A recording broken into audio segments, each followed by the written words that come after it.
we had what we would call a cardiac Knick affair tonight. We had what we would call, it wasn't pretty, but it was gritty. This right here, this was an emotional one for me, man. I'm not going to lie to you guys. I've been a fan for 30 some odd years. I've been watching the orange and blue for 30 some odd years. That is why I'm a diehard. That is why this channel was started. But when the captain goes down, comes back, and gives you 15 points in the fourth quarter, we are going to put some respect on his name tonight. All right, all the talk from the nerds that watch the game with diapers on, talk about the foul, the flopping, the this, the that, the third. Understand something to you high achievers out there. If you don't have haters, that means you're not doing something right. This is the starting point guard of the Eastern Conference. This is why I call him Captain Clutch, because he delivers when the squad needs him the most. They went up against it in the third quarter. They got the Pistons' best shot. Good defense by the Pistons. They were gritty. They finished the first half hot. They came in hot in the second half. Malik Beasley starts getting it going. The Knicks lose the captain. They're down by as much as, 11 points? And you're thinking, oh, man, took all the wind out of the sails of the watch party. But what have we seen from this guy year in and year out, time and time again? He goes to the locker room. As Tibbs says, he gets his cape, and he comes back in and dominates. How many free throws did a free throw flopper have tonight in the fourth quarter? Zero. 0. 15 points of excellence, of leadership, of putting the team on your back and delivering in the clutch. Y'all are going to put some respect on my guy's name tonight. So all the nerds out there that's watching with diapers on, that is why we call him Captain Clutch. It wasn't pretty, but it was gritty. They did what they needed to do, and they got out of there with a W, and then they're going to close it out in 5. Shout out to the big bodega, man. Hit clutch shot after clutch shot. The turnaround fadeaway from the baseline was crazy. That was the kind of defense that you could have ever played from Jalen Durant. Karl Anthony Towns was out of his mind. The three-point shot was damn near from half court. Unbelievable. Stones. Karl Anthony Towns, welcome to New York. That was his welcome to New York moment. I'm screaming right now. The game's been over for like an hour, but it's just the emotion, man. Wait, hang on. We're not even online right now. No, we are. We're back. Are we sure? Okay. You're good. You're good. Yeah, we're good. Making sure. All right. So, yeah. Wait, we sure we back? Yes, we're back. We're on 100%. Yes, 100%. You're okay, good. 100%. All right, cool. So, yeah. So, Karl Anthony Towns, unbelievable. Absolutely sensational play from Towns. Just proud of this unit, man. They went in hostile territory. Yes, they gave up the lead, and it was looking like perilous for a little while. But from Brunson to Towns, they willed their team to victory. I'm proud of Hart. Hart was gritty, man. Hart was gritty. Not only did he knock down his threes early in this game, he got the rebounds that he needed to get. He played the defense that he needed to play. Great game by Josh Hart. Mikal Bridges. How many of those corner threes did he bail the Knicks out with? Clutch shots by Mikal Bridges. Dude. I mean, just absolutely excellent play by this team, and they made the stops.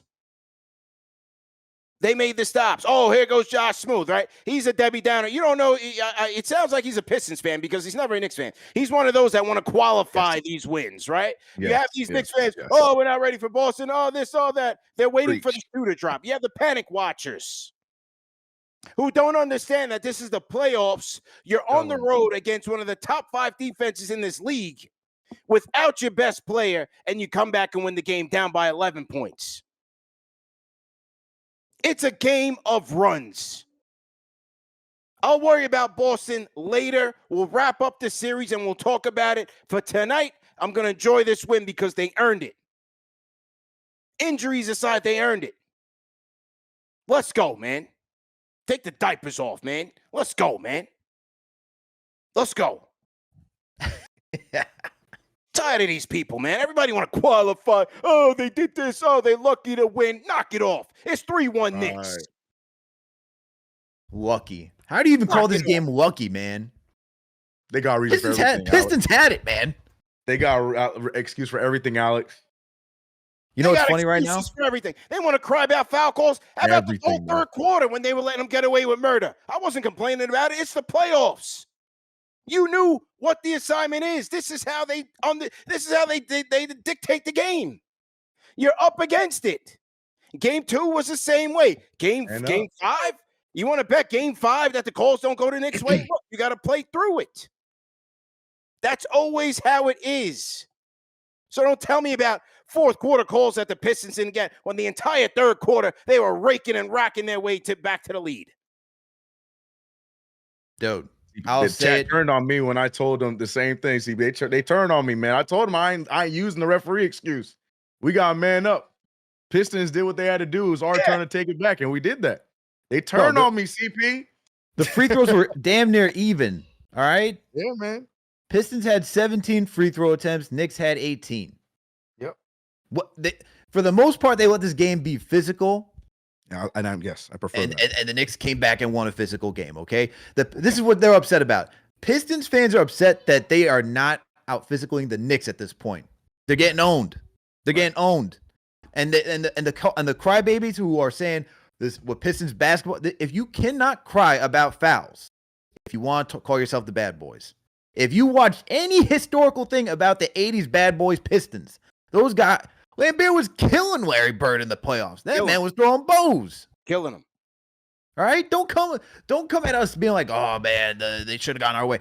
What's funny is that in my group chat for Pickup Basketball, someone's texting me right now who's a Pistons fan saying, this should have been 2-2. The foul call, this, that, and the third. No, man. No. If it was supposed to be 2-2, the Pistons should have done what they did and close out the game. All right? They didn't close out the game. They lost the game. Knicks came back, won. Knicks did what they needed to do in the fourth quarter, hit the big shots that they needed to, and they won this thing outright. All right? None of that nonsense, okay? When they lose, they lose. Your team is fully healthy outside of Isaiah Stewart. We lost Jalen Brunson for the third, going into the fourth. You had the runway. The absolute runway. Oh, wait a minute. Didn't Cade get to his spot and get the open shot to knock it down and miss it? Or did I miss that too? No, oh, and then you want to talk about Timmy got fouled. Bro, you can't be crying the same thing that you're like, oh, as we saw on social media when JB drew the foul on Tobias Harris, right? We saw that one. And they're like, oh, this is how the game's going to be called, this, that, and the third. And now you want the same thing for Timmy, it's even worse because it's sideways. It's not even going forward. Sideways. Get out of here. The foul merchant. He's flopping. He's this. He's that. Knock it off. My guy's out here dominating. 15 points in the fourth quarter. 7 of 11. Who's stopping him? Nobody. 32 points, 11 assists, 13 of 26 from the field, 4 of 7 from downtown. Oh, Cade, he's the best player in the series. Knock it off. This is a starting point guard of the East. Tired of the talk of people that's not watching the game. Wait, CP, who's the best player in this series? I forget. Who were they saying was the best player in this series? Oh, Cade Cunningham. Oh, these guys are Pistons. Oh, this, that, and the third. You see, if you let these fools tell it, the Pistons are the perfect team. They're the 6th seed with no flaws, right? And the Knicks are this, or that, they're this or that, they're soft, right? You let these fools tell it, it's the Pistons are the best team in the world. Not realizing that they're a one-man show that turns the ball over, that has sketchy players who don't show up in crunch time. The Pistons are the world beaters, and the Knicks are up 3-1. We're going to close this out in 5 and quiet all the haters up. Let's go to key stats of the game. Look, New York Knicks won this one inching this one out 94-93. Okay. And when you look at the rebounding battle, I don't know how the Knicks are doing this, man. I previewed multiple games. I'm like, if the Knicks are winning, they have to be winning the rebounding battle, but they're not winning this at all. So they lost this one 53-62, which is crazy to think they lost by 9. They did win the assist battle by 1, 19-18. Yeah. 11 of them coming from Brunson. They won the steal battle 11-6. Lost the block battle, but it was critical blocks. You know, you can have 9 blocks, but it doesn't mean it amounts to anything. Knicks got some critical blocks in this game, 3-9. Won the turnover battle. The Pistons showing their youth again. Knicks won 10-17. Shooting wise, Knicks didn't really shoot the ball well from the field, but they did shoot well from downtown. They shot 46% from downtown while shooting 37% from the field. Pistons did a little bit better with 43%. Were horrible from downtown, only shot 24%. And then free throws, man. Pistons hit 82% of the free throws, while the Knicks only hit 61. So these stats right here, man, it's just crazy to look at that the Knicks didn't win the important ones rebounding and shooting wise outside of the 3-point shooting, but were able to use their defense in this matchup to come up clutch and win 94-93. And then we look at the points in the paint battle. Pistons just dominated that as well, 48-32. Second chance points, Pistons won that one, 18-17. Fast break points, 15-12. Detroit won that one as well. By looking at all these stats, you thought the Pistons should have came out with the victory in this one, but the Knicks were able to figure out some way, somehow, to go get this win. What do you think about the key stats of tonight, CK? Can I loophole my key stat? I got a little bit of a loophole for my key stat because you named a lot. You know, the 3-point shooting at 46, I'll take that. Free throw 61, I don't like it. You know, turnover, blah blah blah. My key stat of the night is that final score. That's my key stat of the night.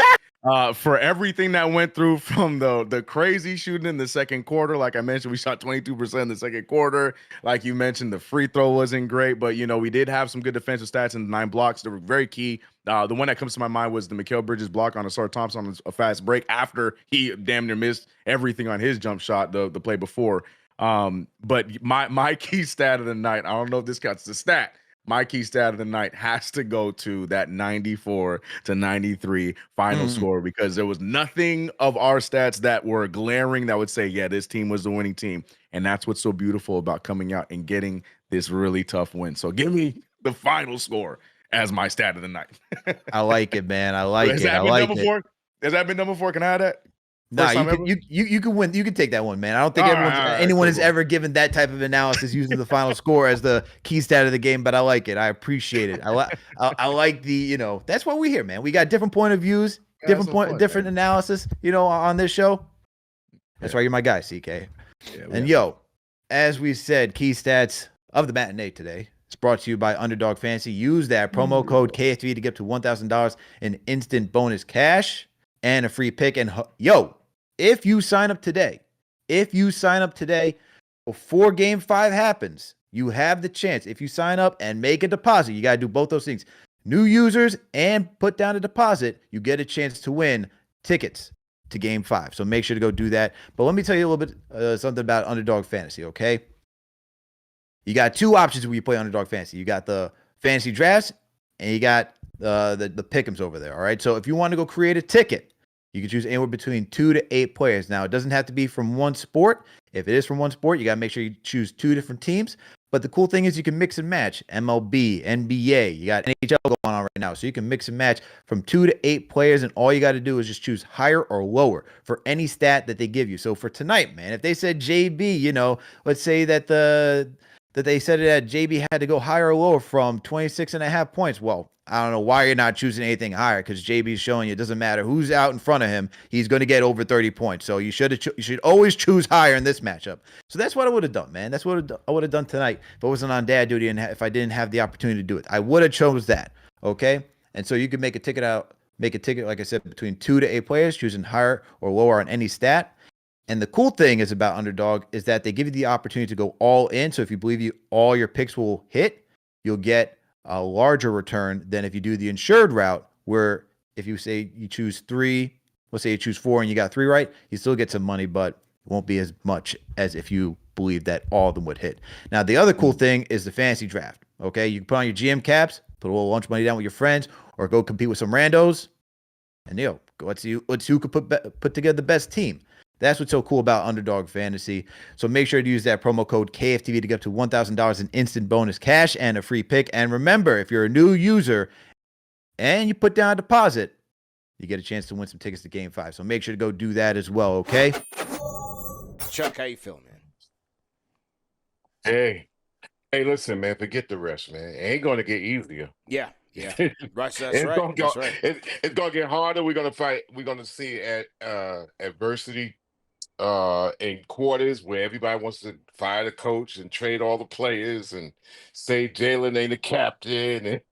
And listen, after this game, I would have followed 90 streams to let out what I had inside, be punching and fighting. But in the great words and rest in peace, the great fallback baby Dick Barnett, who KFTV so Yeah. graciously brought across the century line to new fans in the 1969-70 championship game where Jerry West hit that 55-footer that sent the game into overtime in the LA Forum.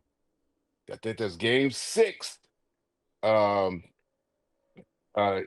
bench and the team gets all dejected because they had it, and Jerry West hits this 55-footer, counted for 2 points then. So everybody's dejected, and Dick Barnett says, I don't know why y'all looking sad. This game just got started. Mm. And then the Knicks got it and began to romp them out. I forget whether it's game 6 or 7, but it's the one where Dick Barnett comes back in the huddle and says, I don't know why y'all looking sad. This game just got started. And that, appropriately draws a line into what happened today. This team did not say quit. And don't think that wins against Detroit's going to be easy. They've been playing 90s ball all year long. Ain't going to be no easy win against Detroit. Yeah. And in the Garden, we got to make sure that we Broadway and that Hollywood. I know everybody gets all to come in the Garden and Celebrity Row and everybody's this and that. We're going to do this and all that. Yo, listen, man, we got to get the business with the killer instinct in the Garden and have the 16th man in the Garden just say, hey, root this on in, man, because it's not going to be easy. And it's not going to get easier as we go forward. We got to stay with the heart. Speaking of heart, how about those heart 3-pointers?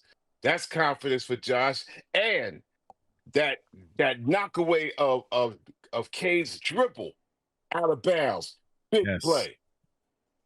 Flavor was at the game, Yeah. and because he partially lived in Detroit, I told him, I said, if you pull any of that San Antonio sport nonsense tonight, when I see you in Memphis, I'm gonna punch you in the clock, boy. I will punch him in the clock.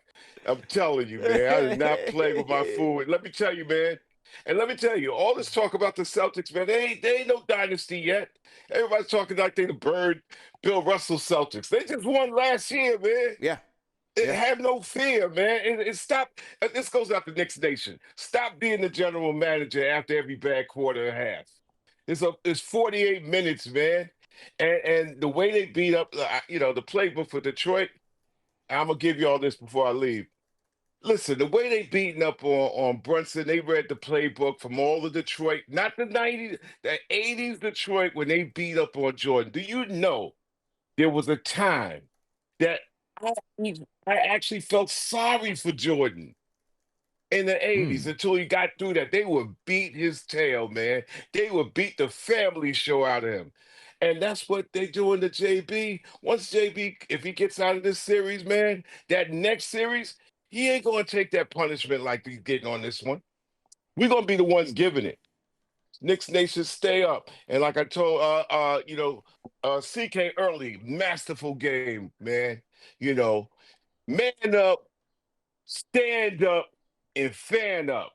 KFTV, I'm out. Shout out to the rhyme animal Chuck D, man. Shout out to the rhyme animal Chuck D. Salute to Knicks Nation. Shout out to Morgan & Morgan, man, America's largest injury law firm. Hey, man, for over 35 years, Morgan & Morgan has been fighting for the people just like you and I. They have over 100 offices and more than 1,000 lawyers nationwide fighting for us. All law firms are not the same. For example, in Florida, a client received $12 million after the insurance company's best offer was just $350K. In Pennsylvania, a client was awarded $26 million, a staggering 40 times the insurance company's original offer of $650,000. That's just an example of how Morgan & Morgan goes hard and fights for you. Their fee is free unless they win. All right, so call them up, man. Listen, it's free unless you win. So for more information, go to forthepeople.com/KFTV or dial pound law, pound 529 from your cell phone. Once again, forthepeople.com/KFTV or dial pound law, which is pound 529 from your cell phone. Shout out to our friends at Morgan & Morgan for sponsoring today's show.